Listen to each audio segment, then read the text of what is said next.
there's a lot of things going on in the Pacific right now. It could affect fish stocks. And so I just wanted to talk about that when I had the chance. And because they're doing a lot of work in these petitions and they're doing protests. And so this is awesome mahi, and it's been really inspiring to me. And this is why I actually got into permaculture. And I used to go back to the Cook Islands and I'd be involved with all this, and I didn't want to leave because I wanted to be involved. But at the time I was living overseas in the Channel Islands, and I used to be really gutted to go back there because I just wanted to stay in the islands to help with this work. But then, um, looking at permaculture and looking at, well, you can only do what you can do in your own backyard. So I was living on this little island called Sark in the Channel Islands. And just from all those learnings and from this kia tairua, we just started doing the work there too and bringing awareness about these things, about permaculture. And we organising this music permaculture festival and designing like permaculture gardens, and again, looking about what's happening on our land, what's happening on our waste, what's happening with our water. And so part of those designs, like designing reed beds. So yeah, I've got a massive big love for the land and the water and, looking after and how everything is interconnected. And so in 2019, I moved back to Aotearoa and moved back to Christchurch, and was really keen to get involved with the rebuild and see what's happening there. And again, looking at what we're doing on our land, how that's affecting our water and our rivers and all that sort of thing. So I was going down the route of permaculture education by this stage of teaching. And so I was employed by Edible Canterbury, which is also known as the Food Resilience Network. And our project in the city centre is called Otakaro Orchard. And it's kind of cool because it's all of those things, looking about the land, looking about permaculture, and about our rivers and how we're looking after our water because we're right on the river. And so you guys will probably know about Christchurch and about the earthquakes. And so this is the Avon Otakaro River. And originally this was a mahinga kai area. That's where they were all going to gather their food. And Otakaro is meaning like kids playing in the river because they used to play while the people used to gather the kai.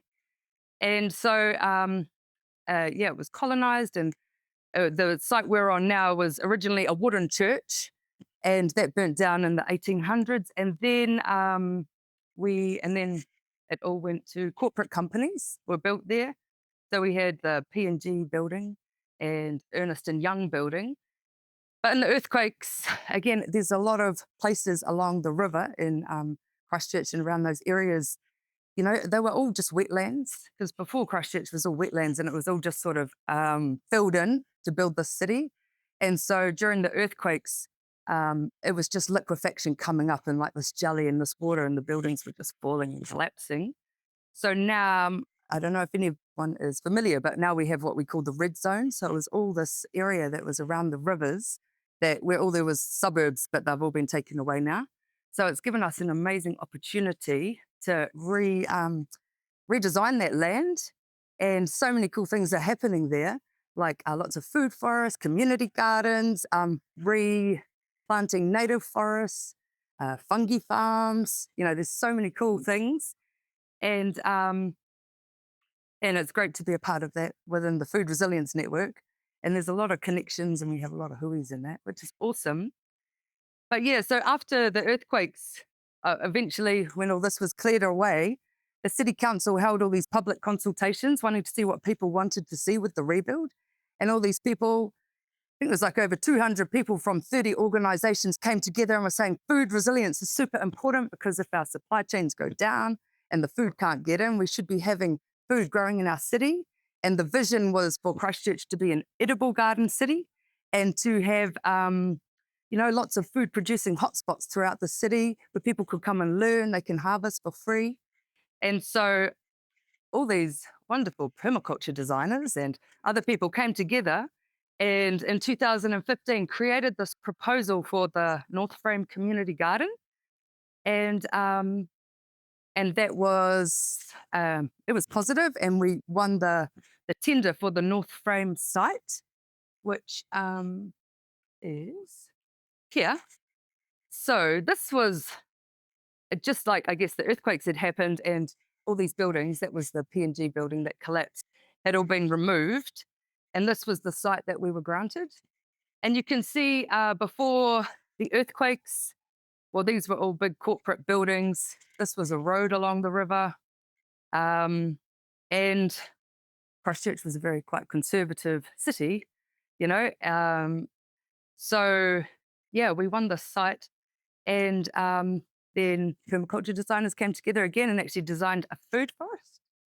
So they did this food forest and all this brainstorming, you got all this excitement about, oh, we could do this, we could do this. And the project grew and grew and grew to include this beautiful building. And so, a beautiful building. Yeah, sorry. Yeah, that would be cool. Edible, yeah. And edible would be like Hansel and Gretel. What? Yeah.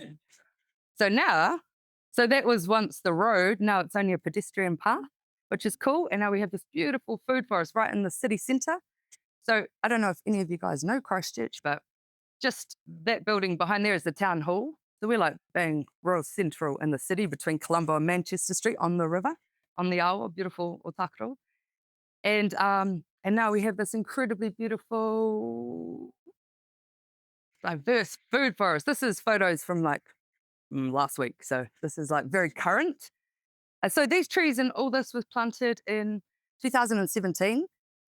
And we have all the 7 layers of a food forest canopy with all the fruit and nut trees and all our shrubs with all the currants and gooseberries and loganberries and arona berries. And we have, climbing grapes, loganberries, passion fruit, uh, ground covers, things like strawberry, loads of perennial herbs. I'm really into medicinal herbs. So anything, I've got valerian or echinacea or anything I can put in there, we're just planting in there.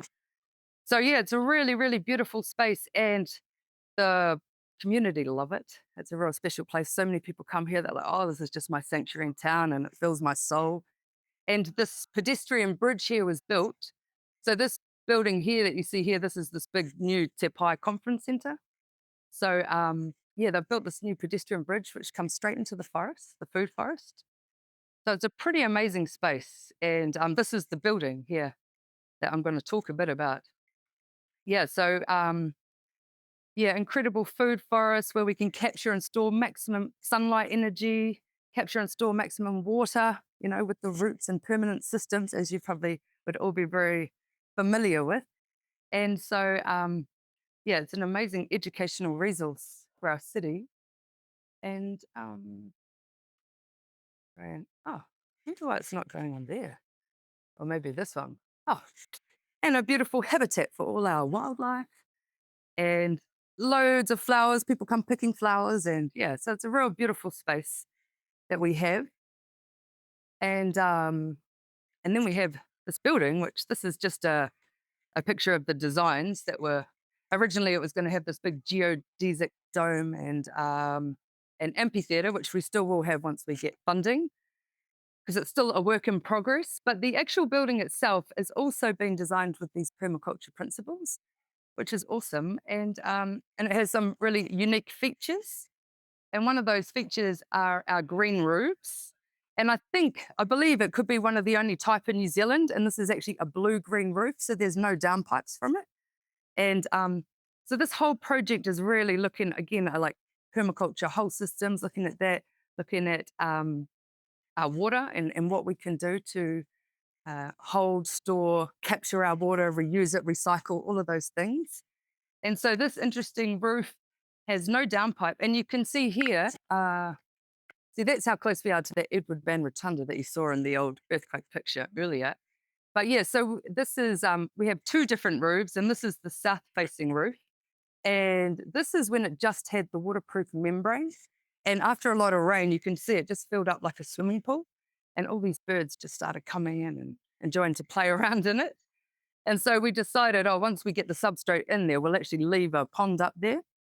But the idea for this roof is that, this part here fills up with water.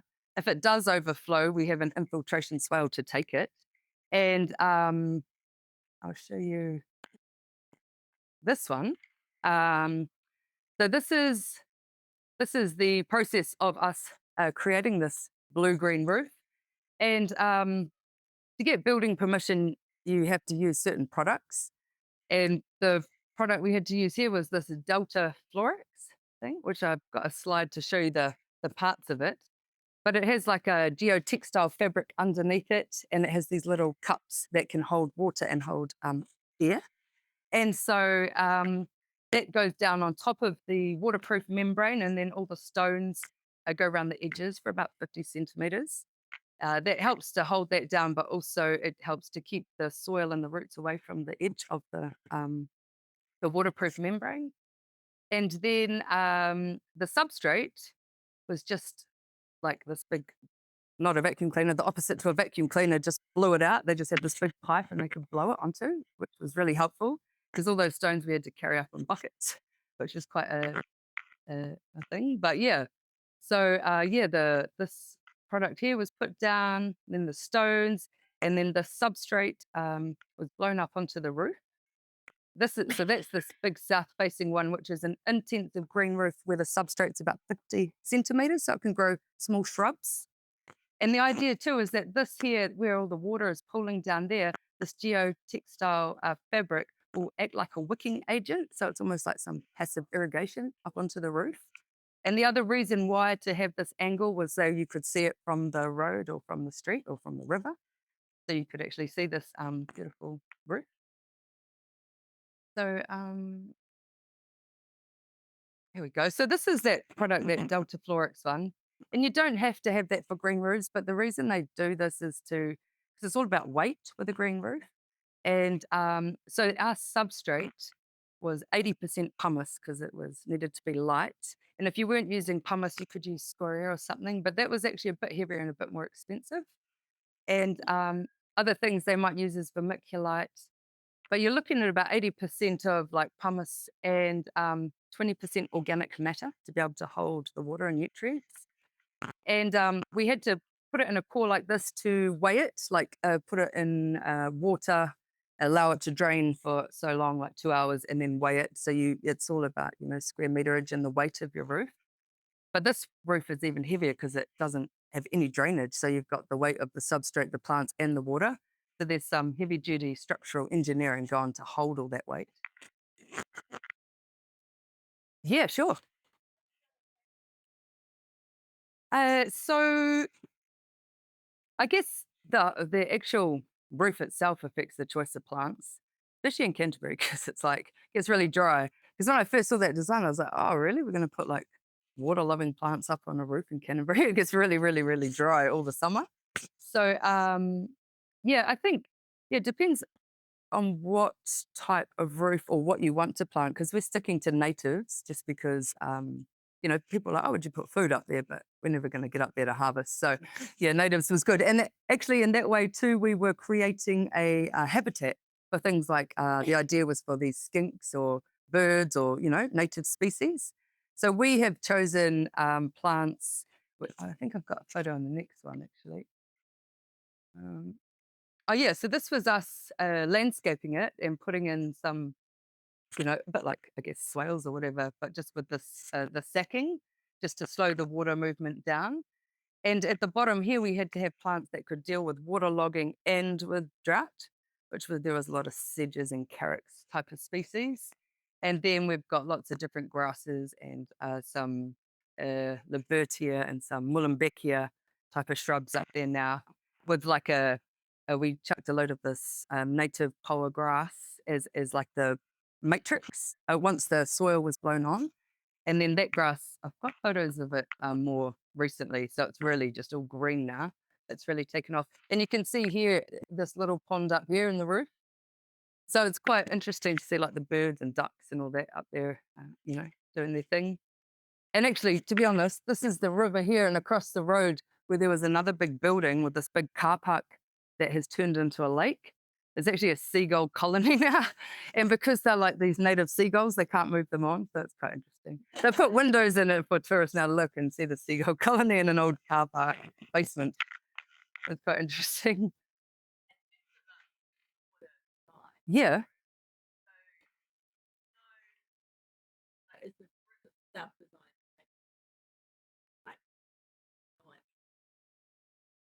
Yeah, I don't in that like what type of year storm, I'm not sure. I just all I know is that in the case of this so this particular roof, this south facing one, the intensive roof with the 50 centimeter substrate, actually I have hardly seen it very rarely, even with our big rain events. There hasn't been a lot of overflow. The idea is that it just overflows straight over the top into this infiltration swale to be held and allowed to percolate back into the earth, as that's where we want to store our water.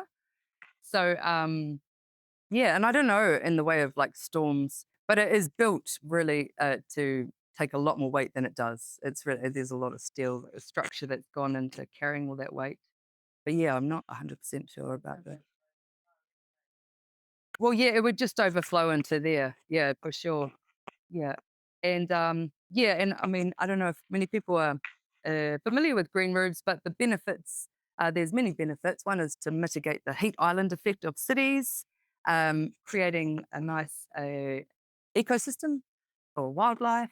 And also, well, normally if you had a downpipe, it would be slowing the stormwater runoff. In this case, we have absolutely no stormwater. In this whole property, we're dealing with all the water on site. We're capturing, storing, recycling it.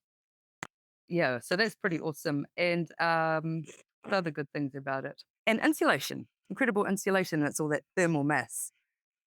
And it's beautiful from the road. And actually, the designers who designed this, one of their things that they had to do was to create an environment that was design a building that was really humble and respectful of the history of that place because of the earthquakes and the fact that quite a lot of people died.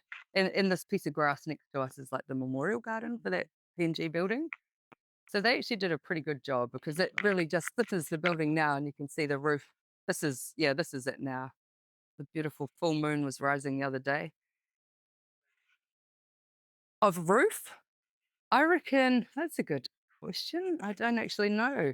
I would say, would that be about 15 by 5 meters, 6 meters? Oh, this roof and the other roof, yeah, yeah. I couldn't tell you the exact. Yeah, yeah, yeah. So this one is yeah the intensive roof, and then that's south facing, and this is east facing actually, and this is an extensive green roof. So the substrate on that's only about 10 centimeters. So it's a lot lighter. It doesn't need so much structural engineering, but there's also a lot more water runoff from this, which I'll talk about in a moment. But one cool thing here is so we've got like capturing maximum water. Um, and this is all about capturing maximum sunlight energy, just like our food forest. And luckily, we won the solar array from Lightforce. And because you can't actually screw your solar panels into the waterproof membrane, they came on these Zinco solar bases. So they were just sort of like these bases here that just sat on top of this product here, and these just clip into it. And it's only the substrate and the plants holding it down. And that's actually because I was thinking, why aren't we having it north facing at first? But if we wanted north facing, we would have had to have lots of middle ones that way. And in the case of storms, they wouldn't be so strong as having these long, one sort of thing going down like that.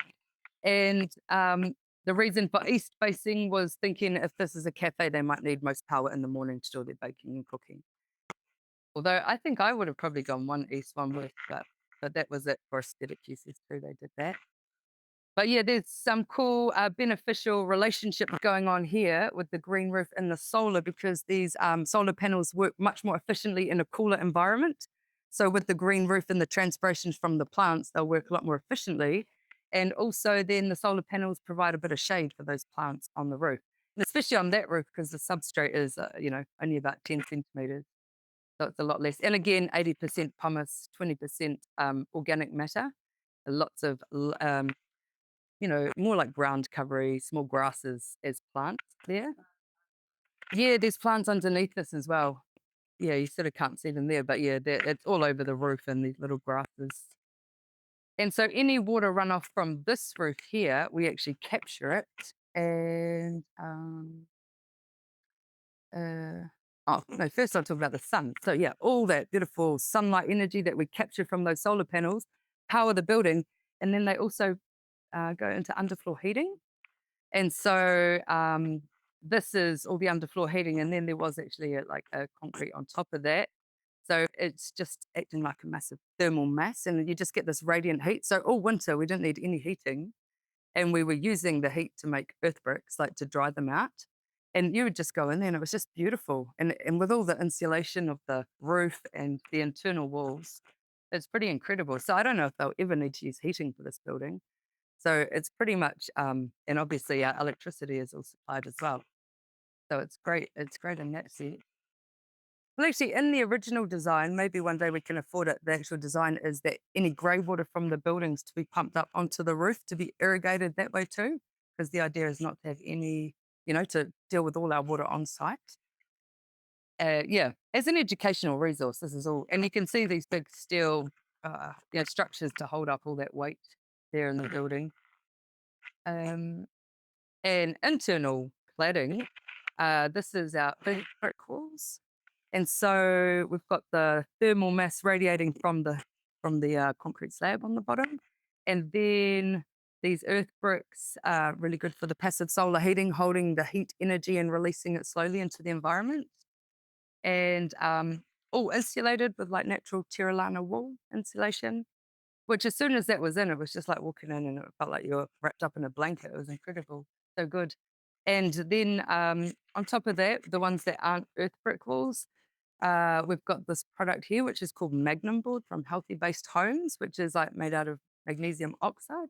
And at the end of its life, obviously in permaculture, looking from like cradle to grave with our products, and is it going to be toxic, going to landfill at the end of its life? But earth bricks obviously can go back to the earth, and this stuff can be recycled into more Magnum Board at the end. And it's like mold proof, waterproof, breathable, all these things. So that will be on the walls that haven't got this earth bricks. And on the ceiling, I think they're going to have some sustainable timber, sustainable beech timber, like a tongue and groove sort of thing. And yeah, we're still building it. And because we don't actually have any money, so this is all community led, and we just have to find funding. All of those earth bricks we did just over this winter, we've done 13 events, had over like 233 volunteers contribute like 550 hours from little bubbies to all ages. And yeah, we just had the bricks are made out of clay and sand and shredded paper. And most of the shredded paper came from old the old designs and also old funding applications that were all shredded. So it's like everything's gone back into this building. And yeah, we were just getting a concrete mixer and mixing a third bucket of shredded paper, 1 bucket of clay to 2 buckets of sand, putting it in a concrete mixer. And then we would just get these tarps out. We had some good events with DJs coming to play. We were like brick dancing events, had some music and got everyone just having a boogie on this. And it was awesome, just like getting your feet into it and mixing it all up. So this was to make the mortar. And some bricks, if they failed, if they weren't good or they were broken or something, we could just crush them up and then they could be the mortar for between the bricks. But this is the same mortar that makes the bricks. So there was no waste again in this product. And it's breathable, non-toxic. And sand. Sand, yeah. Yeah, so it was 1/3 shredded paper, 1 bucket clay, and 2 buckets of sand. Yeah, and we just put it in the concrete mixer. No water. Oh, yeah, water. It was definitely water. But so the shredded paper we soaked in a big bucket, soaked it, so that was like very wet, and that went into the concrete mixer. And then once all that mixture was mixed, then we were just like dumping it on here and then adding water, like to use your feet, or maybe you could use a shovel and a mallet or whatever. Sometimes the clay was in big, hard chunks, so we had to like chop it up with a spade because your foot just wouldn't do it. But yeah, and then it's got to be at that right consistency where you could like roll it into a ball, not too wet, because if you have it too wet when you're making the bricks, which I'll show in the next one.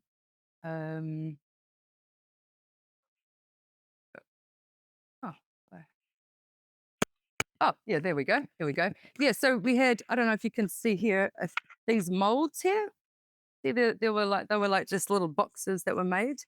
And you'd have all this mortar in these boxes, and just like ball by ball, really, just rolling it, making sure there was no lumps and it was all smooth and there was no air pockets, and then filling up these molds, and then and sort of like punching it down, making sure there was no air pockets, and then having these presses. You would just put the presses and lift the mold off, and then you'd just be left with bricks like this, and they just dried in the air, and the warmth of that radiant heat from the concrete slab.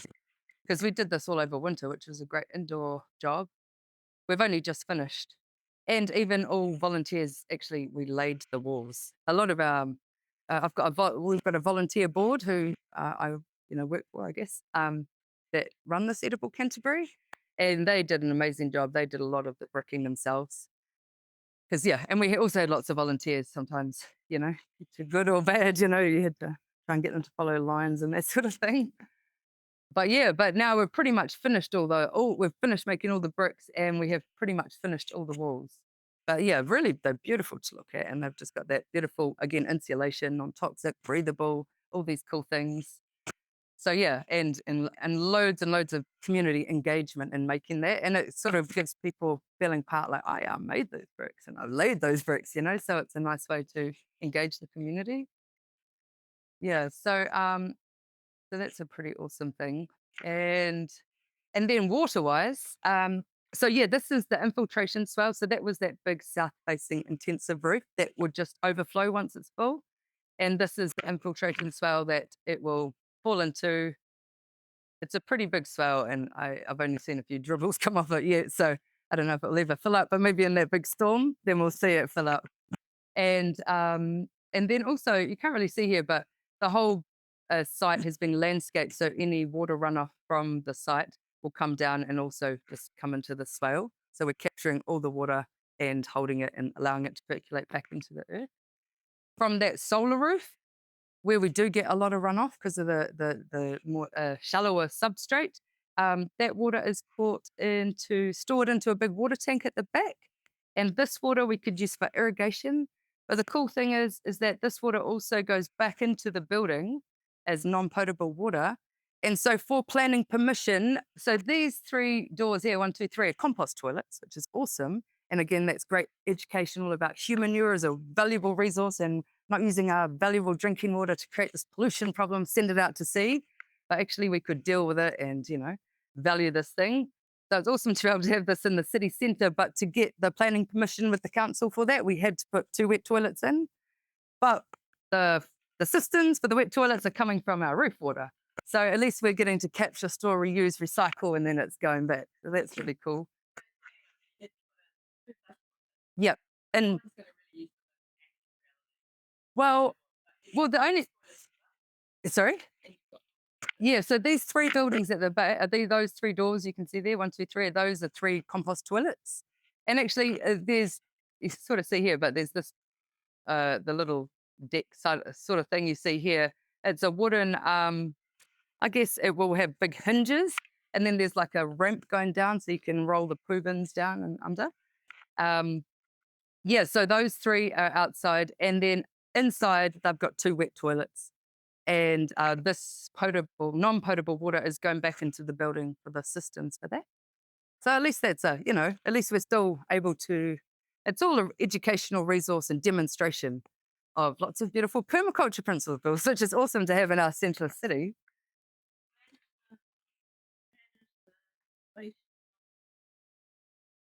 The waste will just unfortunately go into yeah, it will.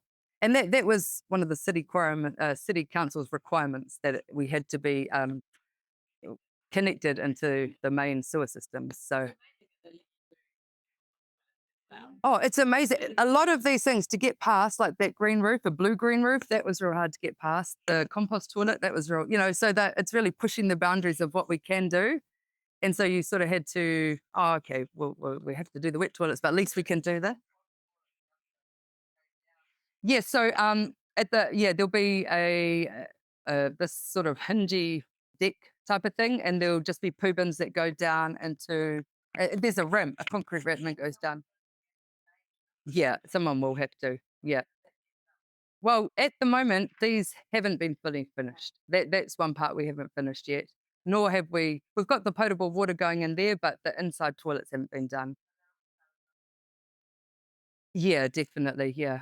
And but we do have compost toilet, like a little box one. And at the moment we just like put the lid in, put it at the urban farm waiting for dealing with it at some stage when it breaks down a bit more. Yeah.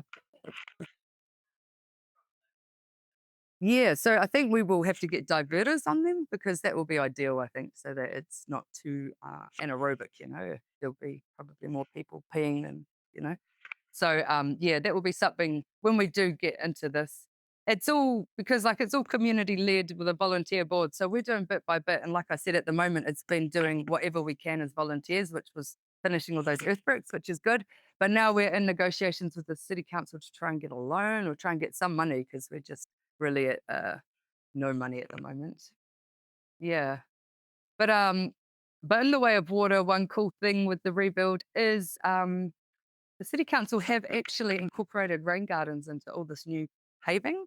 So along along the river, we've got all these walkways now, and on either side they've got all these depressions in the earth which have stormwater drains about a couple of 10 centimeters higher than the depressions, and they've got all plants planted in there. So and the parts are at like runoff a slight angle so they can run off and again be captured, held, stored. So that's awesome that there are these things happening. Yeah. Yeah.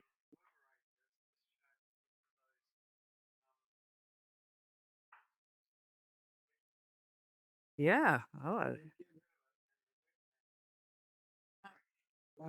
Yeah. Oh, what these were the rain garden things. Yeah. So the river is on this side of the river's on this side. Yeah, and that's just building sites, things that are it's a slow rebuild. Buildings are. Sorry. Oh, the actual reed beds. Yes, it would. Yeah. I don't know how they'd like that. Yeah, well, we could try. That'd be another thing to push the boundary on. They do? Oh, cool. Mm, wormerators. I've never heard of a wormerator. It could be interesting. Okay. Yeah. Yeah. Ah, yeah. Mm, wormerator. I'll write that down and look it up. But I don't think we can afford to go for another amendment for design because we're just struggling to finish as we have. But it's good. Maybe one day. Yeah. Well, hopefully, like small, slow solutions and baby steps. This for Christchurch City Council anyway. It's a big thing to allow in the city. But actually, if we look at it, in those earthquakes, you couldn't use your toilets, and it was your bucket in it was a compost toilet. You could look. So it's funny that we come up against these walls when actually, and like, uh, I think it was last year we had part of our. They do have quite a good waste system in Christchurch. It goes out to Bromley and it goes through all these processes and the some of it, all the solids that gets separated, gets burnt, and that goes for some soil remediation in some old mining sites that are already sort of too toxic.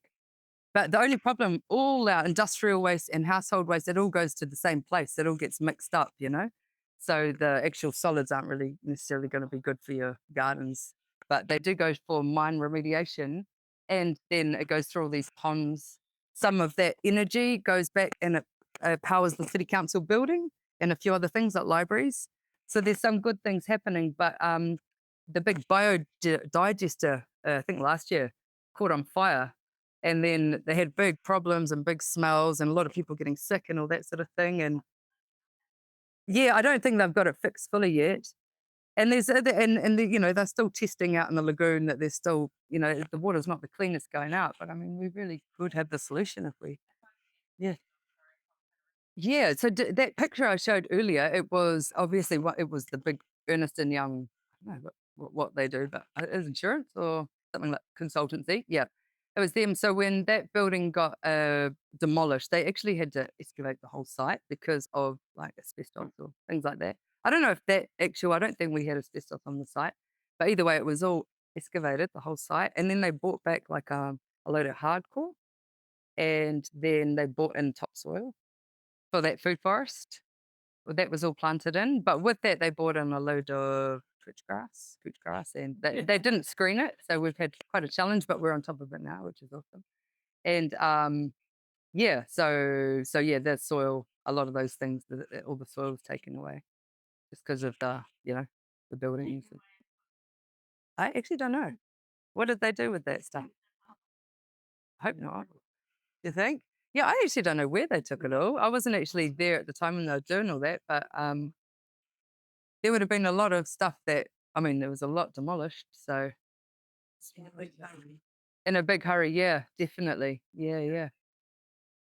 Yeah. Oh, no chance. I think they were just like, I watched some buildings come down. I was like, when you're like, oh, it's like tin roofs that are still good and windows. And yeah, it was pretty crazy.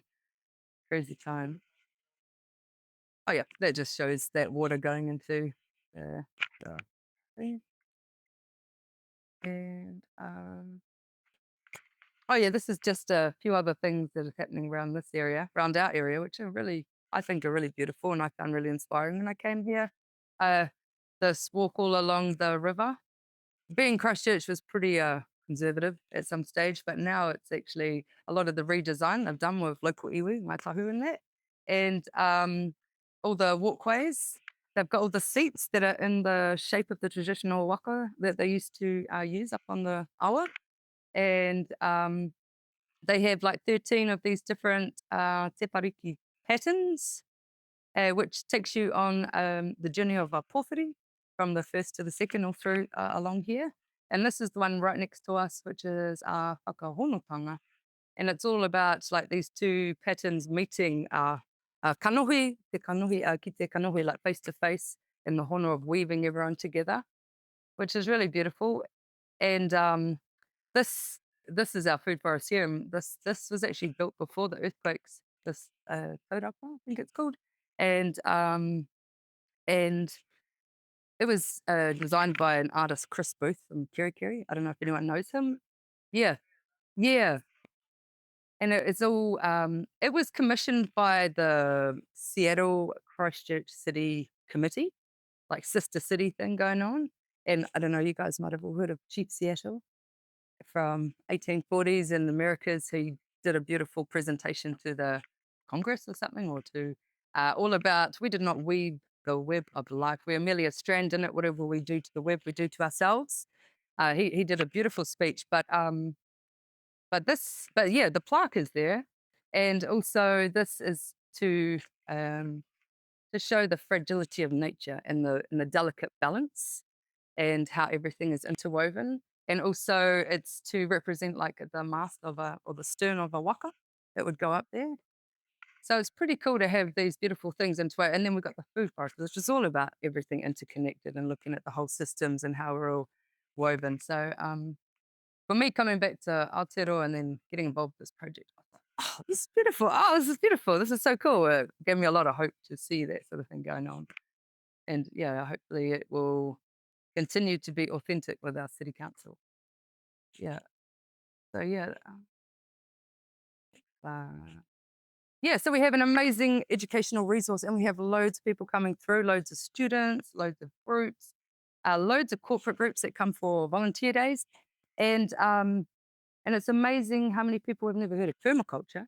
So I always ask, oh, so have you guys heard of permaculture? And so often there'll be like one hand out of like 30 people or 20 people. 10 years ago, 15 groups.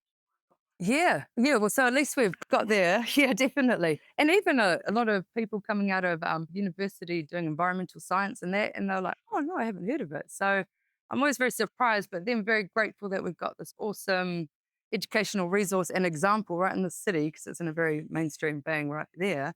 So a lot of people are all coming through and learning about it and getting to see it. And everyone's like, oh, yeah, oh, it makes sense. Yeah, capture and store energy and all of those things. And also with the food forest situation, though, a lot of people are like, oh, I want to do this in my garden. Oh, I never thought of this. So it's awesome to be able to have that and to be able to share that and see people just love it and they're so grateful. And loads of kids, we have heaps of school groups learning everything from soil health to food forest to garden to table. We harvest and cook. So yeah, it's really, really awesome. Yeah, I love it. It's a real privilege to be able to work with so many awesome young folk, old folk, everyone in between. And even though we're still a building site, we got to do our work. So we're just using it as a building. And so, yeah, we're still doing cooking demonstrations and workshops. This was an Afghan cooking cuisine demonstration. It's a real awesome place to bring people together and do all these things.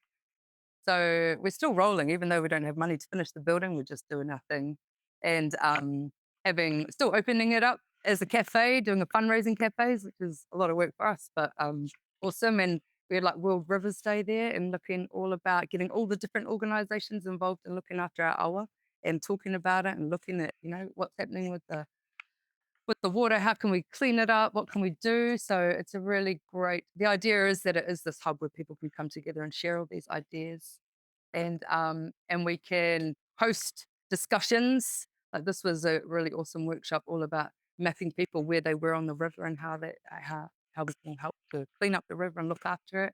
Or this one in the building recently, just a few weeks, was looking at food resilience, and we had an intern who'd been studying all about food resilience councils internationally and what we could do to create that sort of thing in our city as well. So good to have these conversations and to have actually a place that can hold this sort of kaupapa in mahi. And then across the road, another thing that popped up out of the earthquakes was an urban farm, and it was called Cultivate, and that ran awesomely for 8 years. And they'd built up this beautiful organic soil, although it was full of convolvulus and twitch by the time we got to it. But over the years, but COVID killed them, and so they stopped.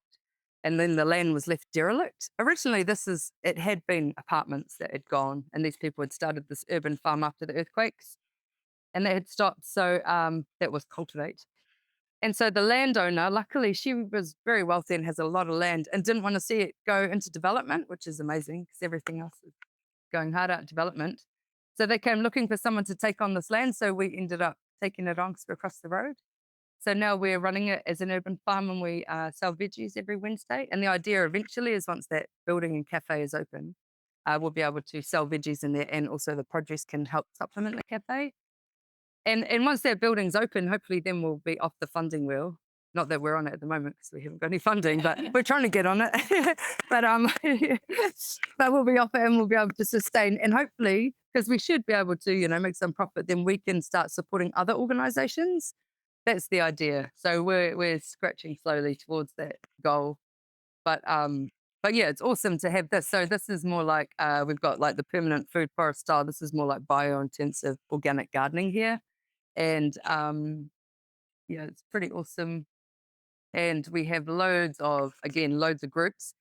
The Cultivate who were there, they were running the MSD youth program. So a lot of young 18 to 26-year-olds on benefits can do the 6-week program where they come and work on the farm. They get to do some cool activities. So the lady who ran that managed to get funding to keep doing it. So now we can collaborate together, keep that program going, but we're the ones holding the farm now, which is really awesome. So we have loads of, from preschool to, all sorts, lots of school groups.